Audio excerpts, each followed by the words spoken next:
Over the course of the past year plus in the world of professional golf, there has been no headline more dominant than LIV Golf and the PGA Tour. Today, we're talking with the man who has written extensively the comprehensive history and forecasting of what comes next. His name is Alan Shipnuck. The book is called LIV And Let Die. It's already a bestseller. You'll find out why straight ahead.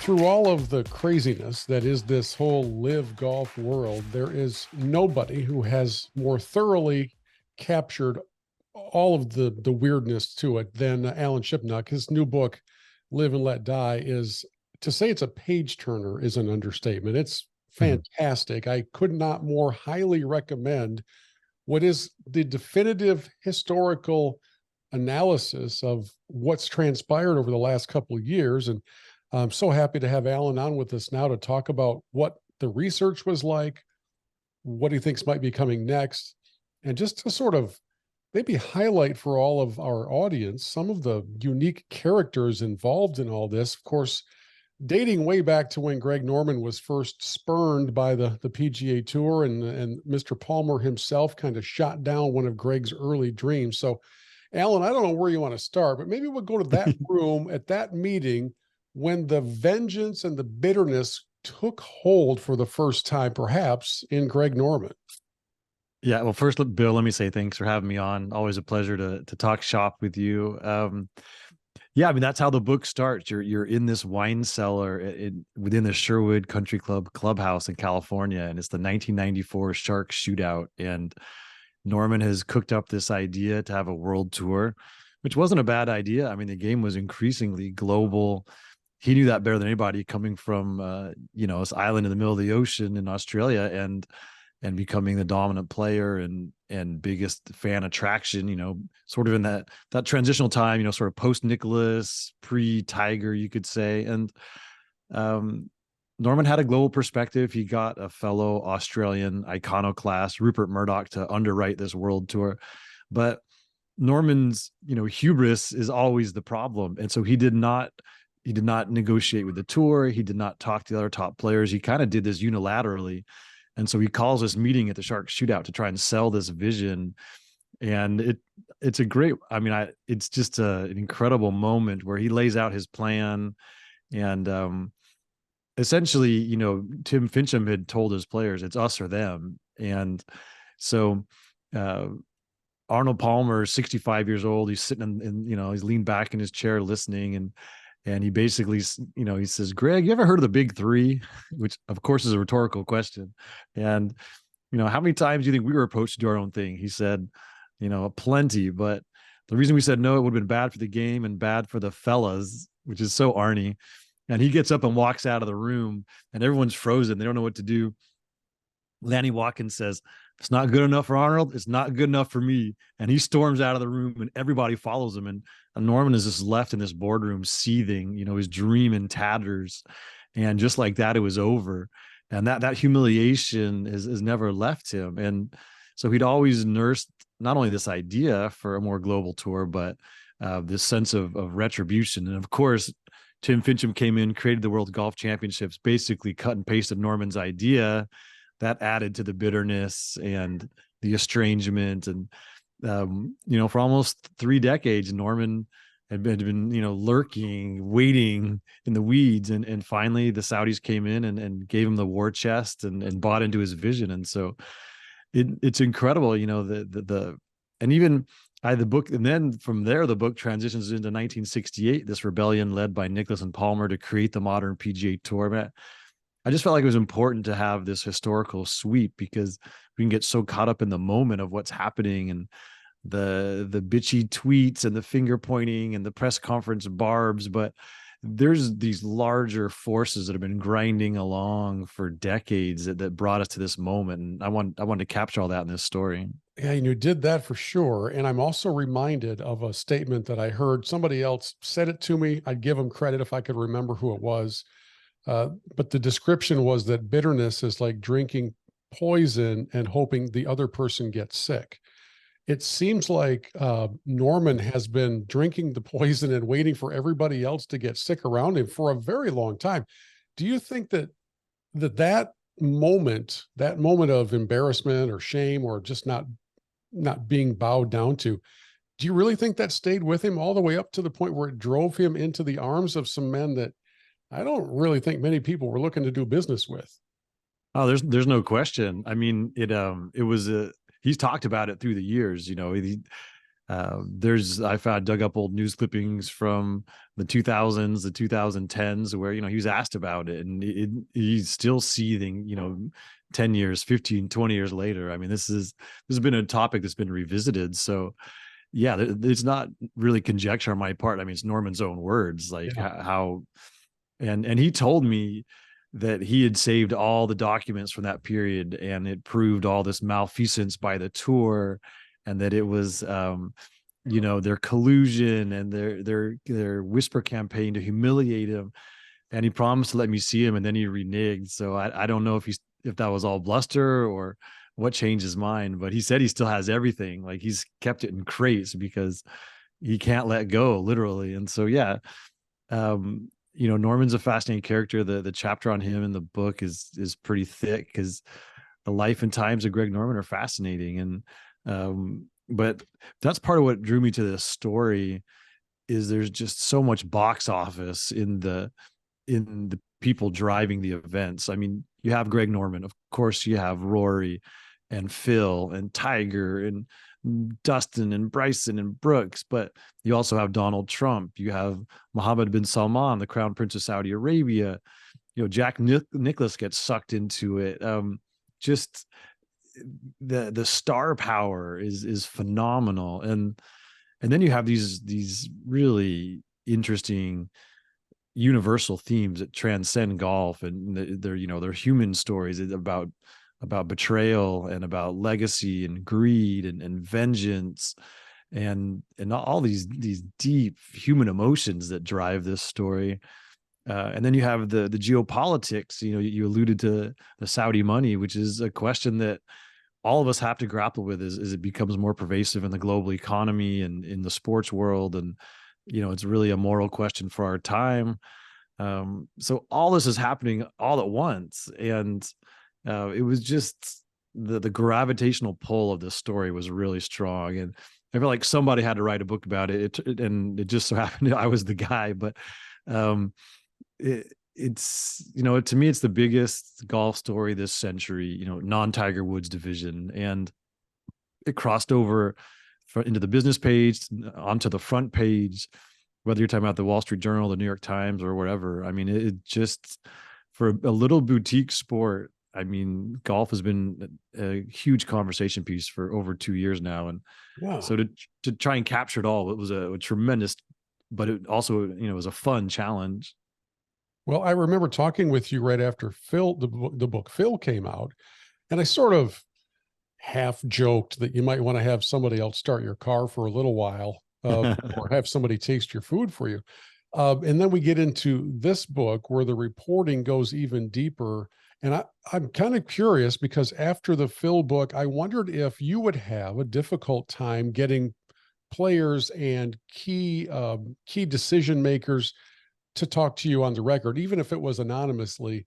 I wondered if they would kind of put the old stiff arm out for any time they saw you come around, because nobody wants to get caught up in the negative stuff that has to do with Saudi Arabia partnerships and all of that. What was the process like in researching this book? And did you find that most of the conversations were easier to come by, or was it pulling more teeth without Novocaine? Well, it was interesting. I momentarily shared your concerns around the release of the Phil book, but what I realized, much to my delight, was that it improved and increased my access because it gave me so much credibility with people in golf as basically a truth teller. They had known that there was this public and private Phil, and they were very different characters, and there was this big gulf between those two people and personas. And the public only knew the golf fans only knew one side of Phil, and there was a lot of eye rolling and even stronger emotions amongst people in golf about it. And so, my book was kind of a bridge between the public and the private Phil. And I had players and caddies and wives and agents tell me, thank you for writing this book, because someone had to tell the truth. And so, yeah, it was interesting. Even people that I'd not had great rapport with sought me out. And so that made jumping into this project a little easier, because the Golf Beach changed a lot. There's not many kind of old school, old fashioned, hard nosed reporters left. And that's just how I came up, at Sports Illustrated. All the editors were these crusty old newspaper guys, and they made it very clear, like, our role was not to be the friend of the athlete. It was, and the role or the relationship that I value the most, it's not with the players, it's with the readers. That's who I'm writing for. And to me, that's a very sacred relationship. And they trust me to give it to them straight. And sometimes when you do that, the players are going to be upset, or the agents or whomever, but that's not the constituency I really care about. Like, it's honoring the readers, and that they know that I'm not going to pull any punches, and everything I know, I'm going to tell them. And so, I think people have come to respect that, even if it's not necessarily advantageous for them in the moment, but like, I just do it in sort of an old school way. So, what I underestimated in regards to information gathering and access and all that for this LIV book was, very quickly everyone was suing everyone. Yeah. The LIV players sued the PGA Tour for antitrust. The PGA Tour countersued LIV for tortious interference and breach of contract and a bunch of other things. Patrick Reed started suing everybody in the golf beat, except for me, strangely. How did you not get swept up into that? It's amazing. Well, we'll see after this book. And Jack Nicklaus sued himself. I don't know if you followed that whole story, but so that made it very challenging to get people to talk. And then there was also, even before LIV played its first tournament, Norman made that comment about he was asked about Jamal Khashoggi's murder, and he said, hey, we all make mistakes. Yes. And I mean, one of the top LIV executives resigned in protest. The venue that LIV was going to use for this big splashy party in London for that opening tournament, they pulled out. And then that very first week, Graham McDowell's press conference, he said some blunt and possibly ill-chosen things, and he told me he got death threats, and that it affected him the rest of the season. And so the players, especially on LIV, but also on the tour, kind of, they knew the stakes were high if they said the wrong thing, and everyone was very emotional about it. It's a very emotional topic. And so it was a long process to get some people to talk to me. Yeah. I had to go back to some folks over and over. And then it was like, they said no, but then I'd learn more about this, and I'd go back to them and say, well, I heard you were in this room when this happened, and I don't want to talk about it. Then I'd come back to them again and say, well, 3 people told me this, and I read this contract, and then, okay, fine, you know too much. Now I'll talk to you. Like, there was an element of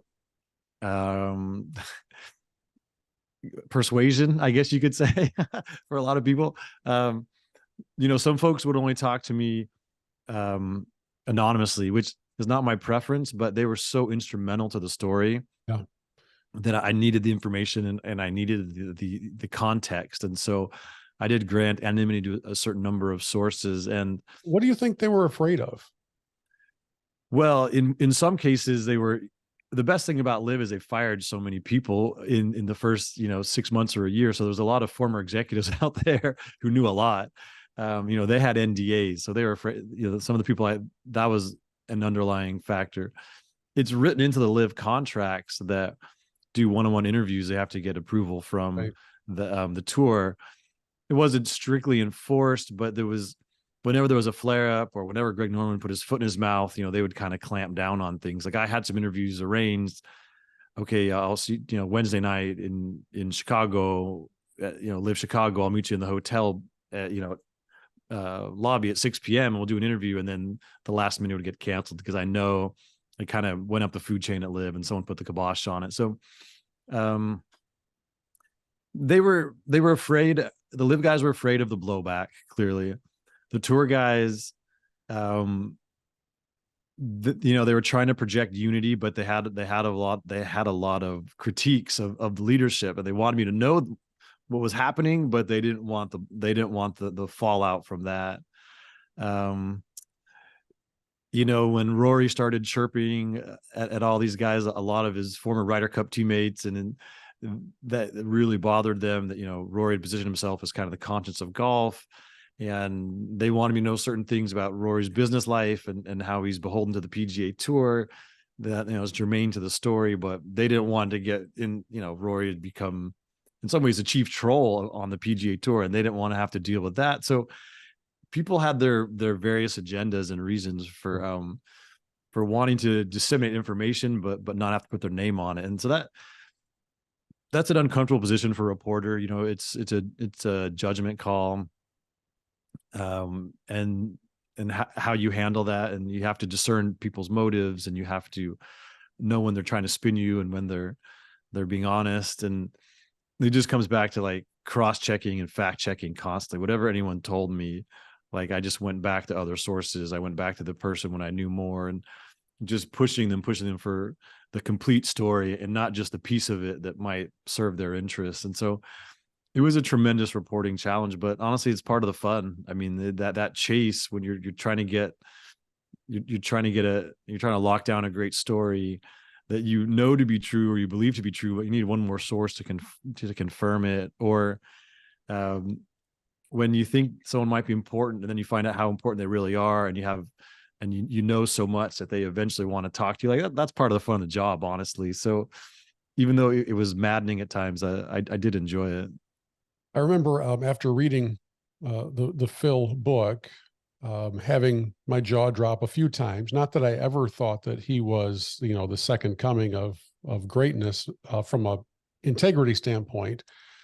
But then just a few weeks ago, I talked with Armin Katayan about his Billy Walters book, and realized after reading that how many punches Walters pulled and could have gone even further.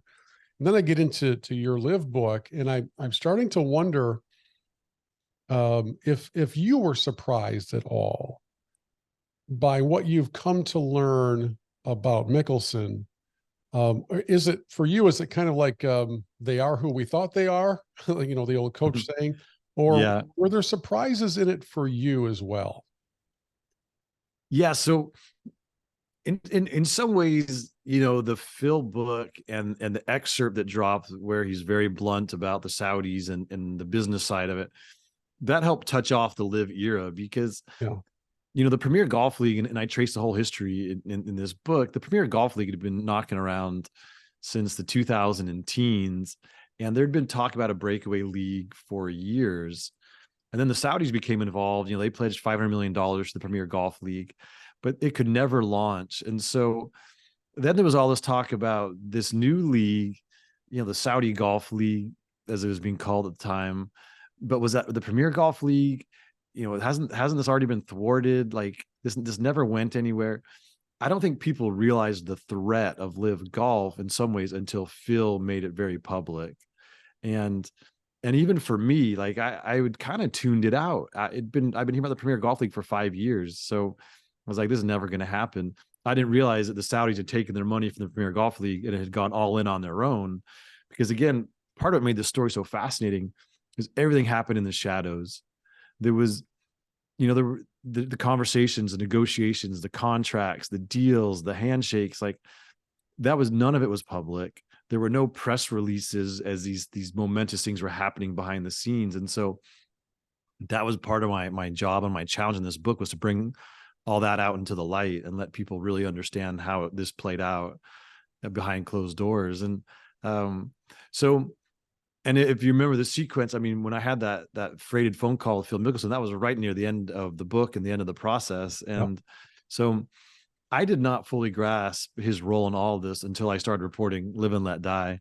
You know how it's incredible. Phil was the biggest spokesman and proponent behind the scenes for the Premier Golf League, and he was recruiting players, and he was making phone calls, and he was basically kissing babies to try and launch that. And then when the Saudis lost faith in the Premier Golf League and they decided to go at it on their own and create LIV Golf, you know, Phil switched teams. Now he's all in with the Saudis. Forget the PGL. But at the same time, he recognized that the Saudis came with baggage, and so he did this end around where he took the idea that was basically, and the Saudis more or less cut and pasted the Premier Golf League format to create LIV Golf. Phil kind of took the same intellectual property. He started talking to this big private equity firm in New York, Silver Lake. He found this billionaire who's made a bunch of money in sports betting who wanted in on golf, and he tried to create his own breakaway league. So Phil was working three sides of the street: Premier Golf League, Saudis, and his own thing. And at the same time, he was going back to the tour, negotiating with them in case he stayed, and he was trying to improve his own lot on the PGA Tour. So like, Phil is the center of the maze. Like, all roads run through Phil on this story. And so I try not to go too heavy on him because I didn't want this to feel like a sequel. But he makes some classic cameos in this new book because he's just so important to the story. Well, to find out that a gambling addict is playing all sides and hedging all bets, I guess, isn't shocking. Right. If Norman was driven by bitterness, what was Mickelson driven by? Some of it is greed, but you know, when people say, "Oh, the LIV guys, they just took the money, that's all they care about," it misses the nuance and some of the human elements. So Phil has been stifled for decades. You know, he feels like he should be running the PGA Tour, not Dean Beeman or Tim Fincham or Jay Monahan.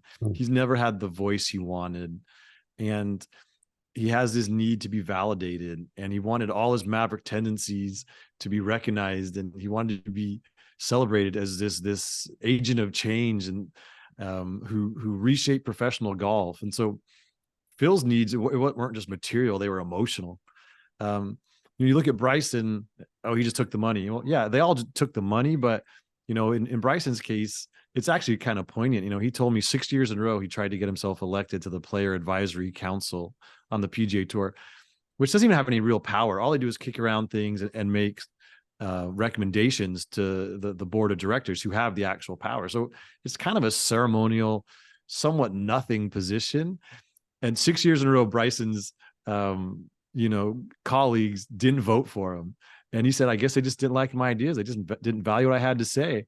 And that wounded him on so deeply. It's like you're like the nerd in high school who runs for class president 6 years in a row, and you keep getting beaten by the quarterback, you know. They don't like him, do they? They don't like him. But so he went to LIV Golf, and now he's given his own franchise. He's a team captain. He has power. He has autonomy. And he finally has friends. Now they play on his team. They kind of have to interact with him, but it's the first time Bryson's had a little group of people who believe in him and who need him and who want him. And so, yes, was $130 million enticing? Obviously, that goes without saying, but there's other things at work there. You look at like Patrick Reed, Sergio Garcia, they'd completely worn out their welcomes on the PGA Tour. They were reviled by their colleagues. So for them, LIV Golf was a fresh start. It was just a blank slate on a tour built to cater to the players, and they needed that. So it goes a lot deeper than money. Now, you know, for a guy like, you know, Charles Schwartzel or Graham McDowell, kind of near the end of their career, struggling, exemptions running out, struggling to keep their playing privileges, it wasn't even so much about the money. It was a chance to have a guaranteed job security. You know, Graham McDowell was gonna be playing the Korn Ferry Tour, and so this kept him in, you know, in the big time, and it was, if you play well, you can make a heck of a lot of money. So there's a lot of forces at work besides just greed. That, of course, is an underlying, you know, it's an undercurrent to all of it. But you can go on down the list. A lot of these guys had motivations beyond money, and that makes it more interesting and more complex and more layered. Very interesting. And as you were kind of filling in the backstory on that, you mentioned the name of Jay Monahan. I'm still wondering if throughout 2024, if he will continue to be the commissioner, but that at least that that dust cloud seems to have settled a little bit following what I think can only be fairly described as a complete lie that blew up in his face. When this merger is the wrong word, I get it, but when this whatever New World Order conversation was announced, when the players are finding out about it on social media, and then this whole thing blows up, I personally am surprised that he's still employed as commissioner. What do you think did happen, and what do you think will happen with that role and that guy? It's what I like about this book and this story is that the protagonists are so complex. Yeah. Like, you know, Greg Norman makes a good bad guy because of his ego and his abrasiveness and all this. But on some level, you can understand his emotions. He's had this idea, it's been taken from him. He really truly believes in that golf should be global. And in his mind, he's fighting the good fight. Jay Monahan's the same way. Like, did he make a series of colossal blunders? Yes, we can all agree on that. But it came from a pure place where he was trying to fight so hard for his players and his tour. Like, he loves a PGA Tour. He's a true believer. And none of this was about his own personal gain. It was about what he thought in the moment was the best way forward. Now, clearly he made some mistakes, but you could also hail him on some level for like this incredibly selfless leadership, because the PGA Tour had come to the end of the road. They were running out of money. To fight LIV Golf, they jacked up the purses and they were burning up their reserves just to pay the players what they had promised them. At the same time, they were looking at legal fees, $5 to $10 million a month, fighting all these battles with LIV, and they couldn't keep going. Sponsors were walking away, and that's never, I talk about it in the book. It was not public, but they were on the verge of losing a bunch of blue chip sponsors, because for a publicly traded company, it's a hard sell to spend $10 or $12 million sponsoring a tournament. If you double that price tag, it gets really challenging, with possibly a recession looming and all that stuff. So Monahan, by cutting this deal, assuming it gets consummated, he has secured the long-term financial health of his tour. And he's going to double or triple the salaries of his players. And you could, from a certain vantage point, it's the best deal in the history of sports. He gets all the Saudi money. He still maintains day-to-day control of bureaucracy. The only thing it cost was Jay Monahan's reputation. The tour didn't have to give up anything. They didn't give up a thing. But Monahan made that deal knowing he was going to get destroyed in the media, by his players, by everyone in golf. And he still did it because it was better for the tour. So that's what I think is so interesting. You can go on down the list, everyone involved. It's like they have competing motives and they have these warring tendencies within them, and it gets expressed through this story. So yeah, was it the fear of stuff leaking out that led him to do this without letting even, Tiger and Rory know? I mean, the secrecy was a mistake. He clearly should have gotten more buy-in from a few top players. But if you get 10 tour players together, they can't even agree on what toppings to put on a pizza, like to try and they all have such selfish needs and wants. And so to try and get them to, have an input in this deal, I understand why it played out the way it did. But yeah, any news leak could have blown the whole thing up. But it was obviously a mistake not to get buy-in from the top 10 or 20 players, and it would have blunted some of the backlash. And but again, the tour had to do something, and it had to happen sooner rather than later. And so Monahan and Jimmy Dunn, they just plowed ahead. But does he survive it then? Do you think he's through the worst of it?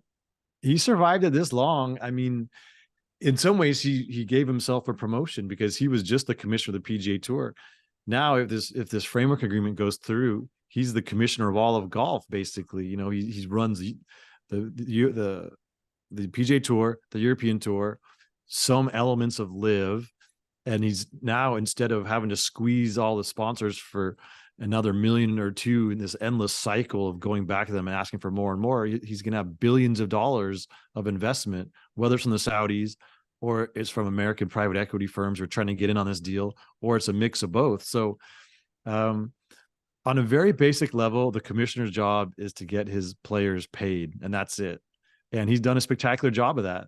You know, they were playing for $8-9 million on tour in the first half of 2022, and now they're playing for 20 plus $100 million in PIP money plus everything else. So while the players are bummed about the secrecy and how it played out, you know, they're all shopping for a new jet and a fourth Ferrari and maybe another island to buy. So I don't know if they're that mad at Jay. He's getting them paid, and that is his mandate.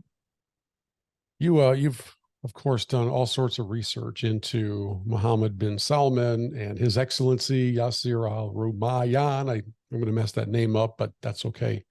And so I'm wondering if you have a feel for how long it will be before they come after the LPGA Tour and try to continue the sports washing by doing something nice for ladies. Not that Saudi Arabia in general isn't known for that. So do you think that's the next thing on in their office where they have that whiteboard and then the dartboard? Do you think that's the next dart that they throw and hit the bullseye? It's been talked about, and there's already a precedent because Aramco does sponsor the Aramco series, which brings together some top players from the LPGA and the Ladies European Tour. And they're not big time events, you know, it's a small field and there's only a handful of them, but you know, Saudi Arabia as a economy has already invested in women's golf. And if all of this is just an exercise in sports washing, what would be more powerful than, you know, sponsoring a big time series of events for the best women golfers where they get paid more than they've ever gotten paid, and you're bringing gender equity to golf? Like, that would be a powerful statement. So definitely there's always been interest. You know, when I asked a LIV person, well, it was earlier this year, it was early in 2023, why have you guys not made any progress? I said, we just don't have the bandwidth. Like, we're trying to build this out. We're growing really fast. We've gone all in on our franchise model, and that's complicated everything. So we just don't have the manpower or the intellectual resources right now, but it remains something that is important to Al Rumayyan. And so I'm sure it'll happen at some point if the Saudis remain committed to golf. And I think, again, it would be fascinating to see. What is interesting is that through the Aramco series, the best women golfers have gotten almost no criticism for being involved with Saudi money. And I think because people understand, like, they struggle for sponsorship money, you know, year to year as it is. And so if someone wants to invest in women's sports, then no one's going to get too bent out of shape about it. But if the money gets bigger and bigger, and if it starts to materially impact the LPGA, there could be some blowback. But I would say that it's a women's LIV, we'll call it, is a definite maybe. You know, it would be very easy for me to keep you here for like 3 hours and take the whole book. Of course, we want people to buy the book, Live and Let Die. Just a couple more for you though before we go. I'm trying to figure out where the cognitive disconnection is in the mind of somebody like a DeChambeau, who comes out and publicly whines about not getting the world golf ranking points. It reminds me of when my kids were like 3 and 4, and you would say to them, okay, all right, you've begged for it long enough. So here's the deal. You can have the cookie now, but if you have the cookie now, then after dinner, you don't get dessert. And then after dinner, of course, why can't I have cake? We already talked about this. These guys run off. They're theoretically a little more developed than a 3 or 4-year-old, but then they run off. They knew exactly what they were getting into, other than the things that Norman may have misled them about. But by this time, they certainly know what they were getting into. Yeah. And they're still whining about it, as if they are the victims of some heinous conspiracy that is all directed at keeping them down and keeping them poor and living in rescue missions, and just having a difficult time making ends meet. What happened? Bryson's a smart guy. Why is he such a crybaby? I mean, that's been a tone on LIV throughout. It's this oppressed victimhood, Yes. which is very rich because, it's run by a guy who spent 350 weeks at world number one. It's funded by actual royals.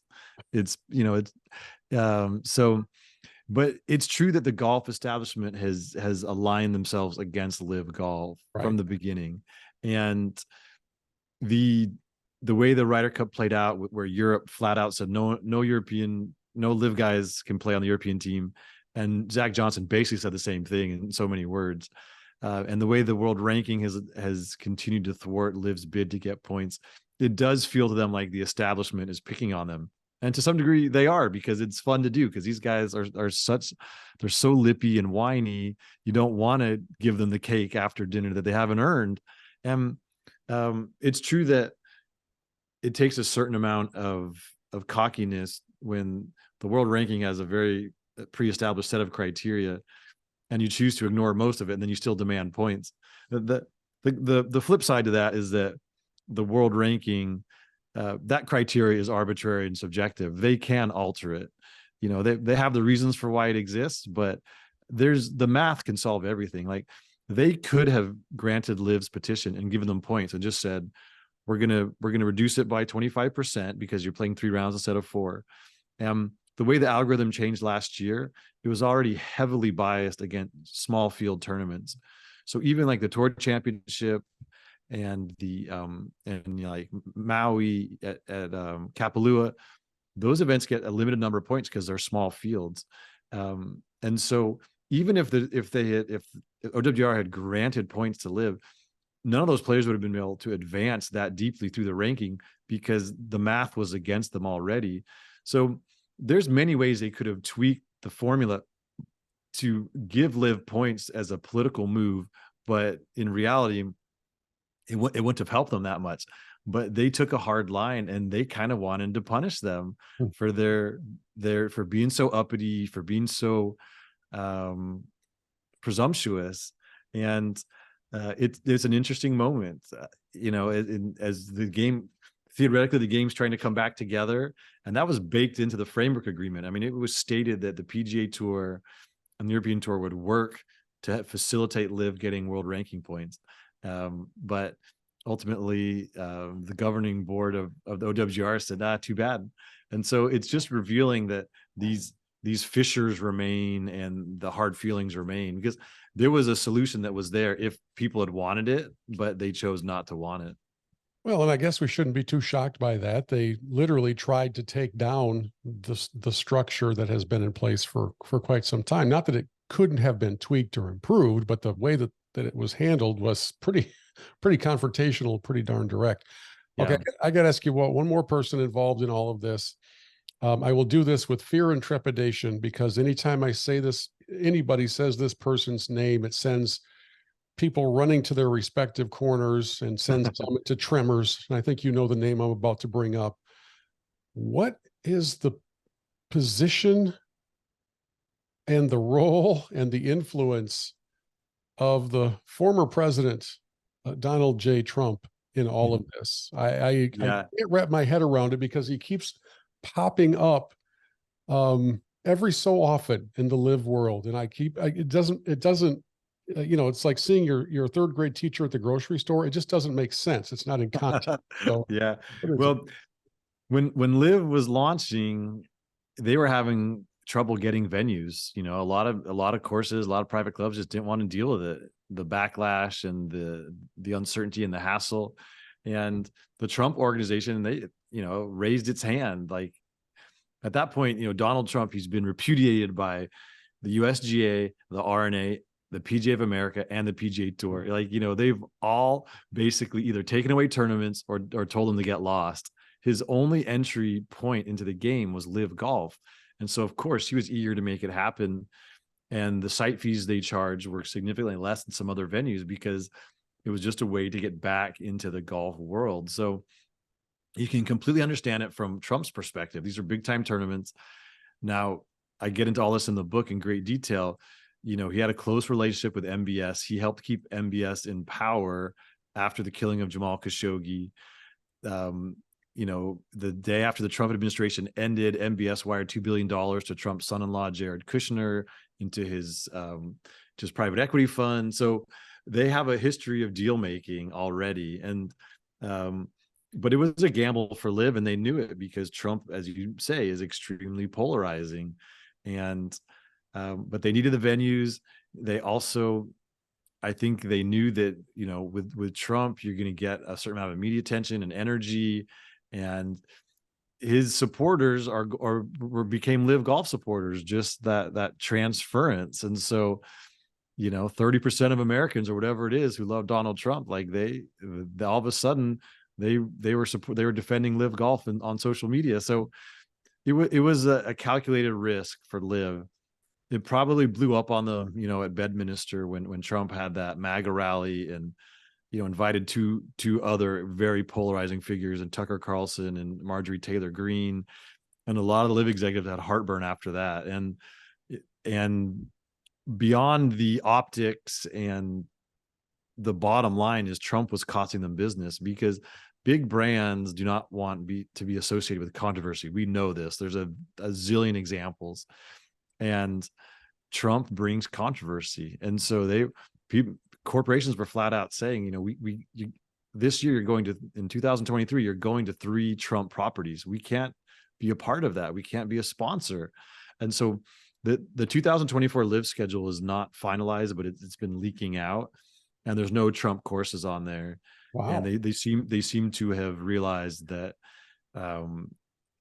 the negative outweighs whatever positive there might be. So but in a lot of ways, the damage is done. I mean, people associate LIV Golf with Trump now, and that's probably not a great thing when he's so polarizing, and when he does evoke such strong feelings. And beyond that, because of the Saudi money, because of the specter of MBS and all this, LIV was trying to position itself as apolitical. And yet this relationship with Trump, they brought on Ari Fleischer to do PR for them, you know, George W. Bush's press secretary.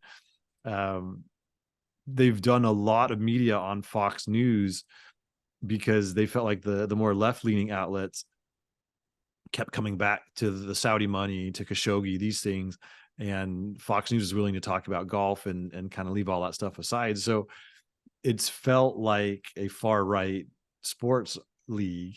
And maybe that appeals to certain people, but I think in general, as you want to try and, if you're a fledgling controversial upstart sports circuit, you want to attract the widest audience possible. And by going so all in with Trump, I think LIV prevented a lot of folks from coming to it with an open mind. You had a couple of little quick drive-by chats with President Trump, did you not? Yeah. So I was at the Bedminster event, and I went out and watched him play in the Pro-Am a little bit, and the Pro-Ams were closed to the public, so there's almost no fans out there. And I've covered Doral that was when Trump was the master of ceremonies. I've talked to his son Eric a little bit, and so Eric saw me, and we exchanged pleasantries, and I saw him talking to his dad, and you know, I think one of the things that helped me in the reporting of this book is that I was trying to travel on 2 passports, where I was covering both LIV and the PGA Tour.